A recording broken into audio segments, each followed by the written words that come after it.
episodio más de este canal científico. El día de hoy vamos a estar hablando sobre toda la patología y una introducción a los trastornos mentales. Como saben, la patología es el estudio de todos estos trastornos mentales que afectan a la vida de las personas, así que veremos qué vamos a conocer de ello. En el mundo de la psicología existen diversas terminologías que nos pueden permitir a nosotros como psicólogos clínicos derivar y crear un buen diagnóstico de manera eficaz, permitiéndonos basar ya sea en conceptos, en terminologías e incluso que nos permiten generar una relación más cercana con algunos trastornos que se pueden presentar de manera general. De igual manera, se dará un acercamiento breve a ciertos trastornos que aún son un poco conocidos o comunes, como son el trastorno de la bipolaridad, ya sea tipo 1 y 2, el trastorno depresivo mayor, trastornos psicóticos y como último el trastorno por el consumo de sustancias.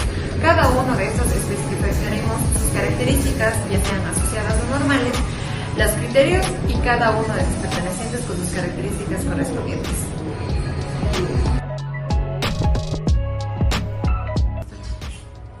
La normalidad son los rasgos, características y síntomas que presenta la población de manera general y común. En cambio, la anormalidad son los rasgos no comunes de la población, pero esto no quiere decir que sea malo, sino que es diferente. La enfermedad es considerada como cualquier estado donde haya un deterioro de la salud de un organismo humano en todos los aspectos, tanto en lo social, en lo físico y en lo mental. Síntoma. Es la percepción subjetiva de la enfermedad de acuerdo al paciente y el signo, estas es observable o medible mediante pruebas, tests o evaluaciones psicológicas. Diagnóstico diferencial es el proceso para distinguir entre condiciones o trastornos que poseen síntomas similares.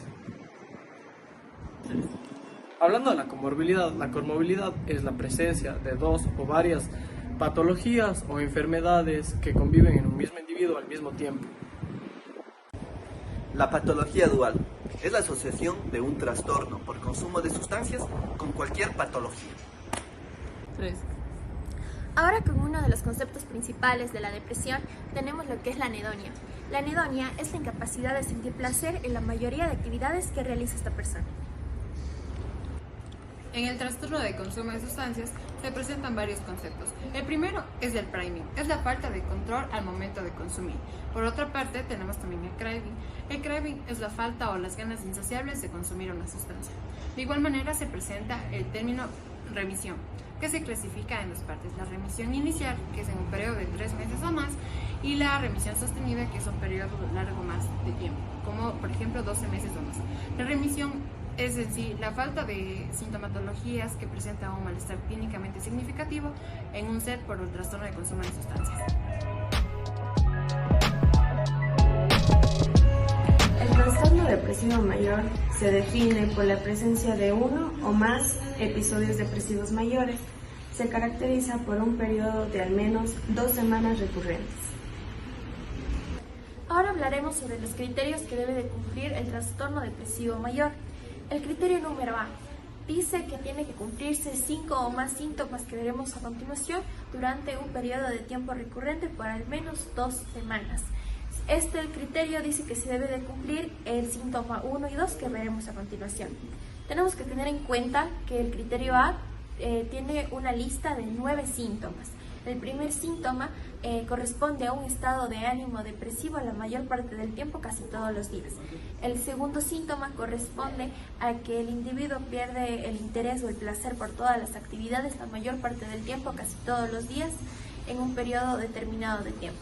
El tercer síntoma que corresponde es la pérdida o aumento de peso, al igual que disminución o aumento del apetito del individuo casi todos los días. La cuarta característica que cumple es el insomnio o la hipersomnia del individuo por la mayor parte del tiempo. El quinto síntoma que cumple el criterio A es que el individuo debe presentar fatiga o pérdida de energía casi todos los días. El sexto es el retraso psicomotor del individuo casi todos los días. El séptimo es que el individuo presenta sentimientos de inutilidad o culpabilidad innecesaria o inapropiada. El octavo se refiere a que el individuo presenta síntomas de que no puede concentrarse, no puede pensar y se le dificulta mucho tomar decisiones la mayor parte del tiempo. Finalmente tenemos el noveno síntoma que corresponde al criterio A, que nos dice que el individuo presenta ideas suicidas, ya sea con un plan determinado o no, al igual que intentos de suicidio. Ahora, esto todo ha sido los 9 síntomas que conllevan el criterio A. Ahora el criterio B corresponde a que todos estos síntomas causan un malestar clínicamente significativo en el individuo. También tenemos el tercer y último criterio, que es el C, que nos dice que estos defectos fisiológicos, estos síntomas que presenta el individuo, no se explican mejor por un consumo de sustancias o medicamento que consume este individuo. En las características asociadas del diagnóstico de trastorno depresivo mayor se presenta una alta mortalidad y va de la mano con el suicidio. Cabe recalcar que las características principales son la irritabilidad, el estado taciturno, que es estar melancólico o triste, rumiación obsesiva e incluso una preocupación de manera excesiva y generalizada por la salud física acompañada de quejas de dolor. Cabe recalcar que es muy importante que en los niños se presenta la ansiedad por separación, es decir, que salen de su zona de confort con los padres y entran en un estado de alerta, lo cual les produce la ansiedad. De igual manera, en los adultos mayores que están diagnosticados con este trastorno, se presenta una alteración funcional que afecta las conexiones y procesamientos emocionales. A continuación les voy a hablar un poco acerca del desarrollo y curso. El trastorno depresivo mayor puede aparecer por primera vez en cualquier tipo de edad. La probabilidad de que este inicie se incrementa notablemente en la pubertad. El curso del trastorno depresivo mayor es bastante variable, de modo que algunos pacientes presentan remisiones como periodos de 2 o más meses sin síntomas o con solo uno de los síntomas leves. La cronicidad de los síntomas depresivos aumentan sustancialmente la probabilidad de que existan trastornos subyacentes como la personalidad, ansiedad y consumo, de que siga el tratamiento hasta la remisión completada. Ahora hay que tener en cuenta los siguientes especificadores, que son con ansiedad, con características mixtas, características melancólicas, atípicas, psicóticas, congruentes con su estado de ánimo y no congruentes con su estado de ánimo. También está el temporal. Diagnóstico diferencial. Hay 6 diagnósticos diferenciales. El primero son episodios maníacos con ánimo irritable o episodios mixtos. Los episodios de depresión mayor con ánimo irritable llegan a ser difíciles de diferenciar de los episodios maníacos con ánimos irritables. Estos requieren una evaluación minuciosa de la presencia de estos síntomas. El segundo es el trastorno del humor debido a otra afección médica. El diagnóstico apropiado es un episodio depresivo mayor y se debe basar en la historia del paciente. Si no se considera que el trastorno de ánimo es consecuencia directa de una afección médica. El tercero es el trastorno depresivo mayor o bipolaridad inducido por sustancias o medicamentos. Este trastorno se distingue del trastorno depresivo mayor porque existe una sustancia que parece estar relacionada con la alteración del ánimo, por ejemplo, las drogas como la marihuana, la cocaína o las drogas en general. Y el cuarto es el trastorno por déficit de atención e hiperactividad TDAH. La distraibilidad y la baja tendencia a la frustración pueden aparecer si se cumplen los criterios de ambos. Se debe diagnosticar TDAH, sin embargo, hay que tener precaución para no sobrediagnosticar un episodio depresivo mayor en los niños. Trastorno de adaptación con ánimo deprimido. El episodio depresivo mayor se diferencia de este trastorno porque no cumple los diagnósticos o criterios en el trastorno de adaptación. En cambio, la tristeza son estados inherentes de la experiencia humana. Estos periodos no deberían ser diagnosticados de episodio depresivo mayor a menos de que cumplan los criterios de gravedad y de duración. Comorbilidades de los trastornos de depresión mayor. Otros trastornos con los que se asocia con frecuencia son los trastornos relacionados con las sustancias, el trastorno de pánico, el trastorno obsesivo-compulsivo, la anorexia nerviosa, la bulimia nerviosa y el trastorno límite de la personalidad.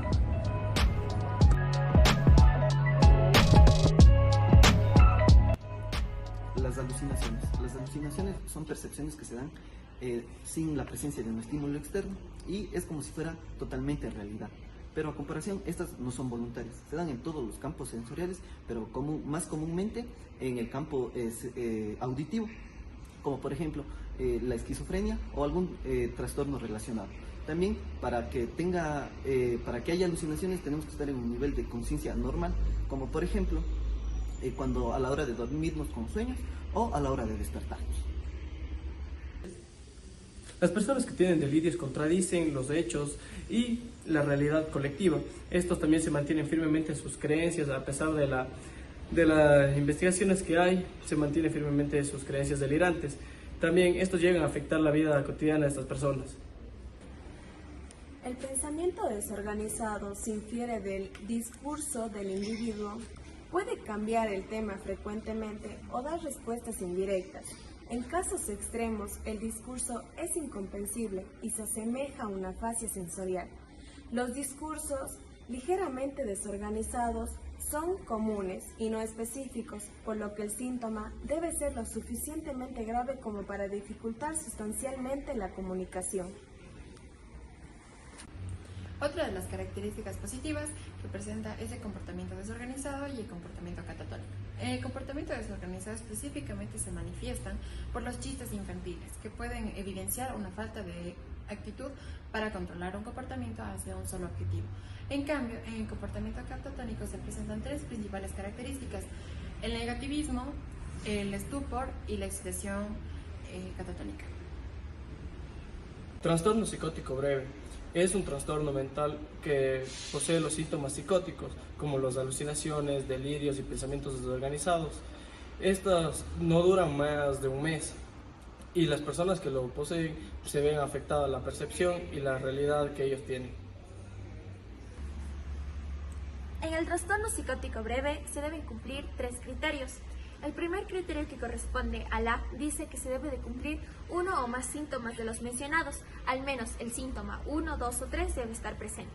Estos síntomas son delirios, alucinaciones, pensamiento desorganizado, comportamiento desorganizado o catatonia. El criterio B corresponde a que estos síntomas no se explican mejor por algún otro trastorno, ya sea el trastorno depresivo mayor o bipolar con características psicóticas, o también algún otro trastorno psicótico, ya sea como la esquizofrenia o demás. También esto nos dice que no se explica mejor por un consumo de sustancias o medicamentos que estén causando estas respuestas fisiológicas.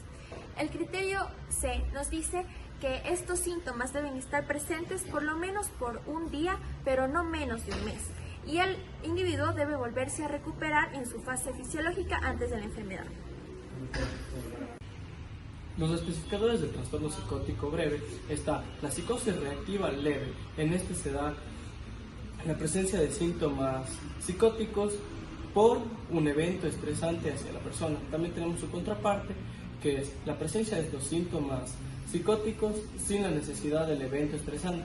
También hay que especificar si es que es posparto. Este se da durante el embarazo o después de las primeras 4 semanas del parto. También hay que especificar si es que es catatónico. Este es la suma de los síntomas psicóticos más los síntomas catatónicos. También se puede especificar si el tipo de gravedad, si es que es leve, moderado o grave. Desarrollo y curso del trastorno psicótico breve. Puede aparecer en la adolescencia o a la adultez temprana, a mediados de los 30 años. Para diagnosticar se requiere la remisión completa de los síntomas y un retorno al nivel del funcionamiento previo antes de un mes de inicio. En algunos casos los síntomas pueden durar solo unos pocos días. Diagnósticos diferenciales. Hay 6 diagnósticos diferenciales. El primero son otras afecciones médicas. Estos se manifiestan con síntomas psicóticos de breve duración. El trastorno psicótico y el del delirio se diagnostican cuando hay pruebas a partir de la historia o exploración física y las pruebas de laboratorio. El trastorno relacionado con sustancias, este es el segundo. Este trastorno psicótico inducido por sustancias y la introducción por sustancias se diferencia del trastorno psicótico breve porque se considera que existe una sustancia que está relacionada con los síntomas psicóticos, sustancias como la cocaína, la marihuana o drogas en general. trastorno depresivo y bipolar. El trastorno psicótico breve no puede realizarse si los síntomas psicóticos se explican mejor por un episodio del estado de ánimo. Y 4. El trastorno de la personalidad. En este trastorno, los factores de estrés pueden precipitar breves periodos de síntomas psicóticos. Estos síntomas son transitorios y se van rápido. Si es que estos persisten por más de un día, se tiene que realizar un diagnóstico adicional del trastorno psicótico breve. También se puede realizar un diagnóstico diferencial con otros trastornos psicóticos. Cuando la enfermedad y la presencia de estos síntomas dura un mes o más y se presenta durante un tiempo prolongado, se debe de diagnosticar esquizofrenia esquizofreniforme. O también se lo puede diagnosticar como trastorno delirante, trastorno depresivo mayor con características psicóticas o trastorno de bipolaridad con características psicóticas. También se puede diagnosticar algún otro trastorno referido a la esquizofrenia. Estos dos son difíciles de hacer el diagnóstico diferencial en cuanto al trastorno delirante breve y el trastorno esquizofreniforme, debido a que sus síntomas son parecidos, pero se tiene que tomar en cuenta los demás síntomas. Para poder hablar sobre los trastornos bipolares, tenemos que tener en cuenta dos conceptos clave, lo que es la manía y la hipomanía. Pues la manía es el estado de ánimo extremadamente elevado. Esto ya es una patología porque es anormal. Esto se lo puede presentar mediante un estado irritable o efusivo. Lo mismo se presenta en el concepto de la hipomanía, que presenta los mismos síntomas de irritabilidad y de efusión.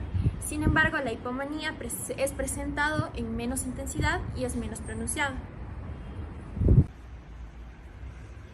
Bipolaridad 1. Tiene una fase maníaca y una fase depresiva, pero no es obligatoria, mientras que la fase maníaca es obligatoria. Esto tiene una duración de 7 días, pero cuando es grave, tiene una duración de unos meses. Tenemos que tener en claro que la bipolaridad se encuentra presente en bipolaridad 1 y bipolaridad 2. Cada uno cumple sus ciertos criterios. Estos no difieren mucho uno del otro. Sin embargo, vamos a comenzar con la bipolaridad 1. En el criterio A tenemos que es un aumento elevado del estado de ánimo anormal. Es un estado elevado, exhaustivo e irritable. También se da un aumento de energía excesiva.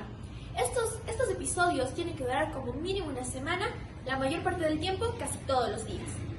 El criterio B. El criterio B nos explica de que estos síntomas tienen que presentarse en 3 o más, 4 si viene con irritabilidad. Los siguientes síntomas son 7. Vamos a hablar sobre cada uno de ellos. El primer síntoma es el aumento de sentimientos de grandeza y autoestima. El segundo es la disminución de la necesidad de dormir. La cuarta es la fuga de ideas o pensamientos a gran velocidad. La número 4 es la falta de atención que nosotros tenemos. La quinta es cuando nosotros dirigimos nuestro aumento de energía a un objeto en específico. La sexta nos explica que el individuo, estas conductas tienen consecuencias muy dolorosas. Ahora vamos con el criterio número C. El criterio número C corresponde a que todos estos síntomas y todos los demás criterios causan un malestar clínicamente significativo para el individuo, y esto ha podido transcurrir en sus actividades laborales, educativas, familiares, sociales y demás. El criterio D se refiere a que todos estos criterios no se explican mejor por consumo de sustancias o por el consumo de una medicación. Una nota bastante importante es que aunque se haya presentado un solo episodio maníaco durante toda la vida, ya se puede diagnosticar con bipolaridad 1. Como sabemos, la bipolaridad viene acompañado de un episodio depresivo. En este caso, los episodios maníacos e hipomaníacos tienen un trastorno depresivo mayor. Esto se cumple una serie de criterios. El primer criterio es el número A, que nos dice que deben de existir 5 o más de estos síntomas para que se cumpla el criterio de depresión mayor durante un periodo determinado de al menos 2 semanas consecutivas. Estos síntomas tienen que ser al menos el primero y el segundo se tienen que cumplir a cabalidad. Dentro de este criterio existen 9 síntomas de los que hablaremos a continuación. El primer síntoma es cuando el sujeto presenta un estado de ánimo deprimido la mayor parte del tiempo, casi todos los días. El segundo síntoma nos dice que el individuo experimenta la pérdida de placer o interés por actividades cotidianas. El tercero nos dice que el sujeto tiene un aumento o una disminución de su peso, al igual que pierde o aumenta su apetito. La cuarta no se refiere a la fatiga o pérdida de energía excesiva. La quinta también nos hace referencia a que presenta problemas de insomnio o hipersomnia en el sujeto de todos los días. La sexta nos dice que el sujeto experimenta sentimientos de culpabilidad, también de inutilidad que no vienen relacionados a su contexto. El séptimo criterio dice que hay un retraso psicomotor, mientras que el octavo plantea que hay una disminución de la capacidad para pensar, concentrarse o tomar decisiones. Mientras que el noveno nos dice que hay sentimientos suicidas, ya sea con un plan determinado o no. El criterio número B plantea que hay un malestar clínicamente significativo en el individuo que hace que estos síntomas sean extremadamente negativos y clínicamente tratables. También existe el C, que es el último criterio de la depresión mayor, que nos dice que estos síntomas fisiológicos no se explican mejor por un consumo de sustancias o de medicamentos. Los especificadores de la bipolaridad tipo 1. Hay que especificar el episodio actual o más reciente que haya tenido el paciente.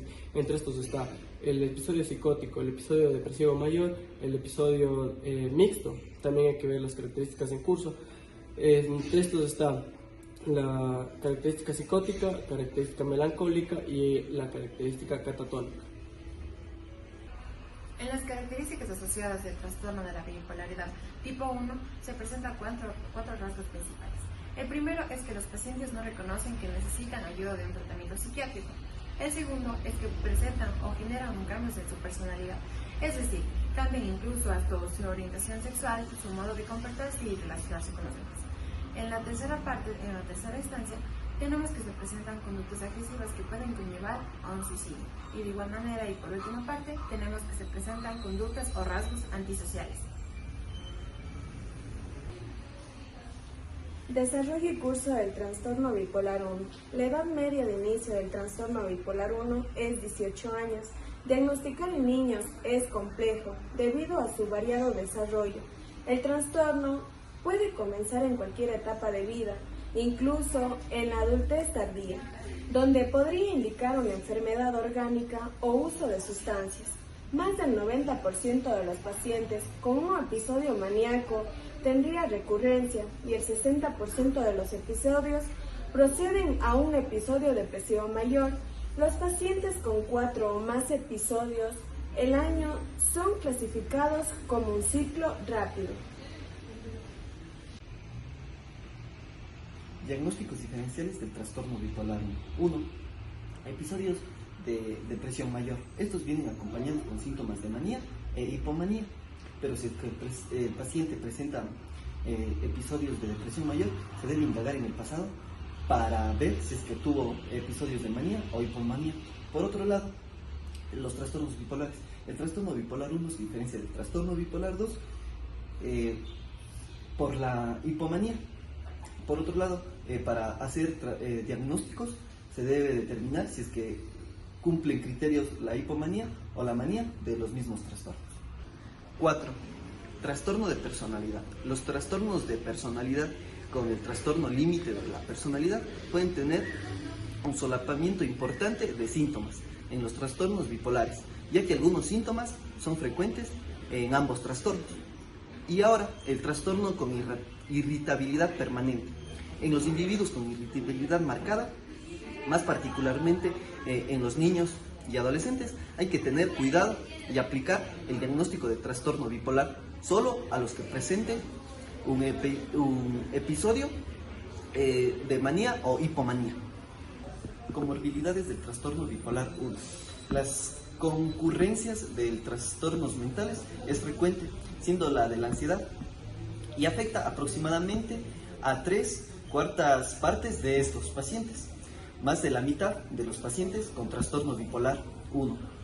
También presentan TDAH, trastorno de conducta disruptiva o impulsiva, y cualquier trastorno o cualquier trastorno por uso de sustancias.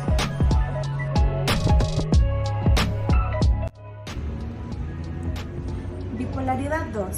Tiene hipomanía de manera obligatoria y puede estar acompañada de depresión. Ahora vamos con los criterios del episodio hipomaníaco. Pues bien, esto tiene 6 criterios. El primer criterio, que corresponde al literal número A, nos dice que el estado de ánimo anormal o el aumento de energía que se da en este momento se mantiene por 4 días consecutivos. El criterio B corresponde a que de los siguientes síntomas que me voy a nombrar a continuación se tienen que cumplir 3 o más, 4 si es en un estado de ánimo irritable. Ahora bien, los síntomas que corresponden al literal B son 7. El primero es el aumento o sentimientos de grandeza. El segundo es la disminución de la necesidad para dormir. El tercero corresponde a que el individuo es más hablador de lo normal. El cuarto se da lo que es denominada una fuga de ideas o pensamientos a gran velocidad. La quinta corresponde a que hay una facilidad de distracción en la mayoría de sus actividades. La sexta, que realiza actividades que siempre van dirigidas hacia un objetivo. Y finalmente tenemos la séptima, que es que la mayoría de acciones que realiza el sujeto pues tiene consecuencias dolorosas.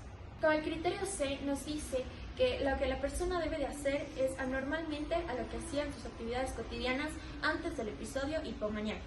El criterio D corresponde a que todas las actividades que él dice, que los síntomas que él presenta, tienen que ser observadas por otras personas. Finalmente, el E nos dice que todos estos síntomas causan cierto malestar, pero no un malestar clínicamente significativo para que afecte a totalidad las funciones laborales, sociales o educativas del sujeto. Finalmente, el criterio número F nos dice que todo esto no se puede explicar por un consumo de sustancias o consumo de medicamentos, entre otros trastornos. En las características asociadas del trastorno de la bipolaridad tipo 2 se presenta lo que es la impulsividad. Esta puede conllevar ya sea al suicidio o al trastorno por consumo de sustancias. La impulsividad puede provenir de 3 simples aspectos, ya sea por el trastorno concomitante de la personalidad, consumo de sustancias y de igual manera por una afección médica. En el estado de la impulsividad, debido a ese trastorno, se presenta un alto nivel de creatividad, lo que puede generar una ambivalencia con relación al tratamiento psiquiátrico recibido. Desarrollo y curso. El trastorno bipolar 2 suele comenzar a la mitad de los 20 años, a menudo con un episodio depresivo, antes de que aparezca un episodio hipomaníaco. La ansiedad y el abuso de sustancias puede proceder al diagnóstico, los pacientes tener más episodios a lo largo de su vida que en el trastorno bipolar 1.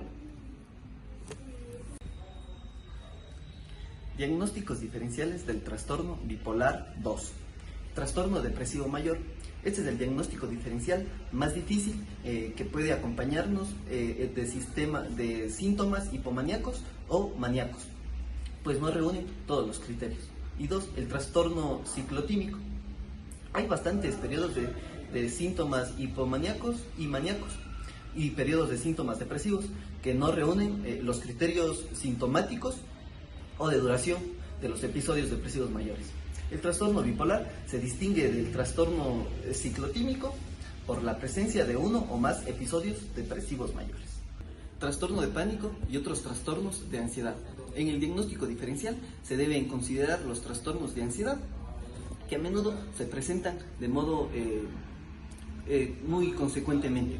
Y el trastorno por abuso de sustancias. Como ya sabemos, los trastornos por abuso de sustancias se incluyen en el diagnóstico diferencial. Comorbilidades del trastorno bipolar 2.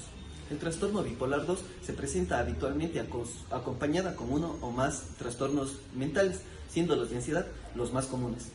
Aproximadamente el 60% de los pacientes con trastorno bipolar 2 presentan al mismo tiempo 3 o más trastornos mentales. El 75% tiene un trastorno de ansiedad y el otro 27% tiene un trastorno por abuso de sustancias.